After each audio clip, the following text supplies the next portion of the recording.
If you're a man and you don't have Surfshark on your phone or on all your devices, because one subscription works on all your devices as it happens, what are you playing at? You mean to tell me that you've never wanted to change your location to watch that game of football that's not on your local broadcast? Have you never wanted to do that? You have wanted to do that. You've never wanted to see the cool shows they've got on Netflix in America?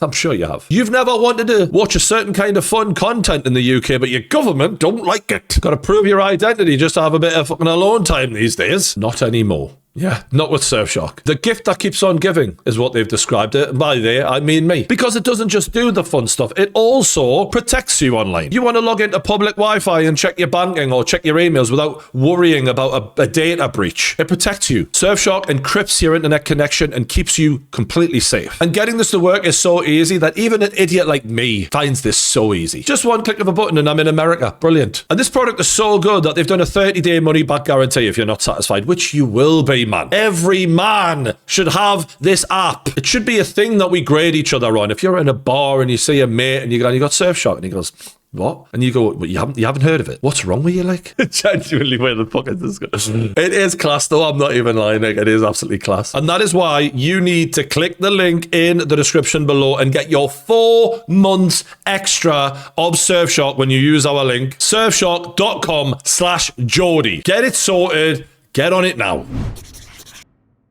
These are images of young Philly leaving the courtroom as his case comes to a conclusion, or does it? Because he's been found not guilty on 3 counts of sexual penetration without consent, also known as the R word, but then they couldn't reach a verdict on 3 other counts of sexual penetration without consent, and he might be going to a retrial for that. He got found not guilty of essentially slapping the girl and choking the girl, but then guilty on 2 counts of biting the girl. Now, as it stands, he remains on bail. He will be sentenced later in the month for the 2 counts of assault that he was found guilty on, and I think at that point the prosecution are going to have to make their mind up if they're going to go for a retrial. So I thought, given how complicated this case seems to be right now, let's go through everything that came out in the trial, point out every red flag on both sides, and see what conclusion we come to. Me on the video, you lot in the comments, between us, because this is not black and white by the looks of it. Now, as far as I can tell, the story from the girl involved is that she just idolized this guy, right? She was desperate to be in his company. Like, she hasn't made any secret of that. He was performing in her town and she was determined to get into that VIP area and meet him after he finished the show. And her best mate was recording a video of her on the night, and she's saying into the camera, like, that's my future husband. Which I have to admit is a bit much. Do you know what I mean? But like, with fame, it's not unheard of. Do you know what I mean? Like, loads of girls go to concerts for men, and Justin Bieber probably fucking,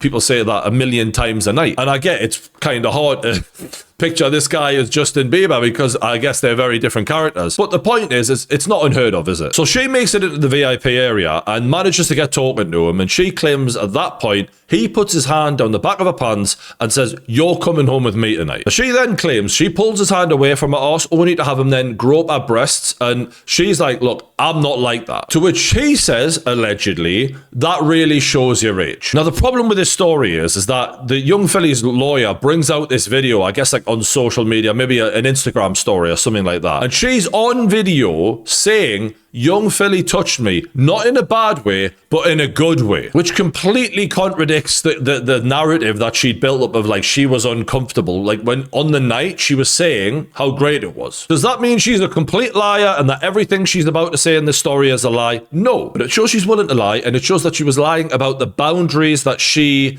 had that night. Now, when questioned about the video, the lass said that basically she was just excited about Philly and being naive. Now, at about 3:30 in the morning, the girl leaves the nightclub with young Philly and his entourage. Now, she claims she thought she was going to an after party, but in reality, when they questioned her, there was really no confirmation of that. And let's be real, yeah, it's 3:30 in the morning. You know, you're at the after party. Where do you think you're going? That is something I thought when I was reading this. They were going to his hotel. Now, when they get to the hotel and they're headed to the room, apparently his bodyguard takes her phone off of her. Now, apparently this was for privacy reasons, and so she couldn't set him up, which is very ironic, given that that's what the defense are claiming, essentially. And young Philly's defense said that this taking of the phone was standard procedure, and it's like what well-known people do. And I must admit, when I read that, I thought, not really. Maybe some celebrities do, but like YouTube guy does a bit of music, It's a bit much. And maybe if I'd been the prosecution lawyer, I would have tried to make a thing about that, of being like, you're doing that because you're trying to hide what you're up to and all of that. Maybe I would have gone down that road. But like, again, it's a vague thing, isn't it? You can't really fucking say. It's weird behavior, in my opinion. Now, they get into the hotel room and sex starts consensually. She's sucking him off.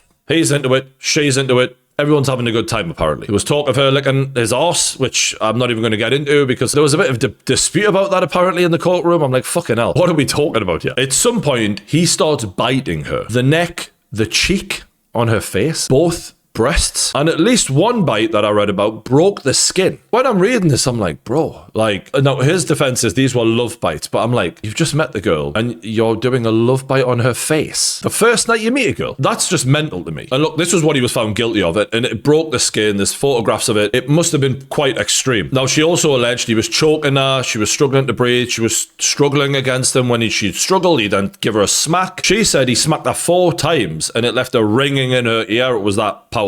And according to her, she was saying that he was calling her Philly's dirty whore and a fat pig, and that he anally penetrated her without consent as well. Which again, if true, on the first time you've met someone, this is wild. Even consensually, it's fucking wild. Do you know what I mean? First time you meet someone, that's fucking mad, that. She said she was crying, begging him to stop, but he continued. And as he continued, she basically decided to comply out of fear, and she didn't want to get hit, and that's the sort of story she told. If I struggle more, it's going to get worse. Now, one thing that I just found just so fucking weird was after this alleged rape took place, Philly ordered food. Just seems out of place, doesn't it? Apparently ordered a burger, and then she said, oh, I'll have some chips. To go, by the way. Like, it was, I'll have me chips, but I'm gonna go now. And like, I understand that the defense were kind of like, right, so you were anally penetrated without consent, you were bitten all over, you were, you know, getting slapped, but you fancied chips before you went. And I think that's a valid question. Like, I found it weird. Now, from what I can tell, she claimed that she wanted to behave as if nothing was wrong, act calmly, and maybe she was just fucking hungry.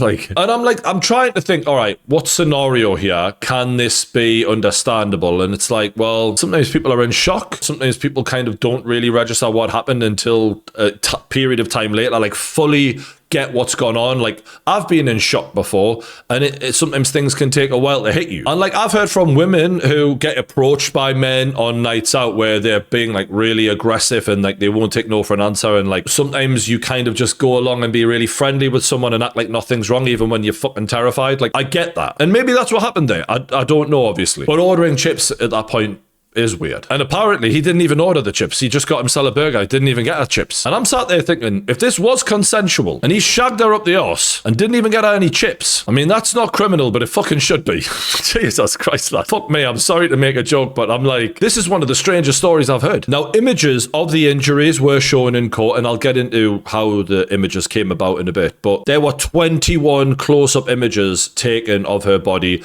by a sexual assault specialist doctor. Apparently there was deep bruising on her face, her neck, and her breast, and like a visible bite mark on her face. Like, I'm like, this sounds mental, this, like. And for the bite mark that broke her skin, which was on her breast, she needed to have a tetanus shot by the doctor to make sure that she didn't, you know, get an infection, which I think is why they've obviously got a conviction on this, because it clearly was serious to some degree for them to feel the need to do that. On her neck, there were linear bruises, which the doctor apparently did say were consistent with compression or a strangulation mark on her neck. And they brought a dentist in who basically confirmed that the bite marks were consistent with a human bite mark. Now, as I've said, the defense argued that these bite marks were actually like love bites and hickeys, basically, where you suck on someone's skin and bring out a mark on their skin. But like, a bite mark being there isn't really how a hickey works, is it? Been a long time since I've been doing that sort of stuff, to be honest with you. But like, when you're sucking something, and sorry to get vulgar here, you don't really have a bite mark there, do you? Now, as she was getting ready to leave the hotel room without her chips,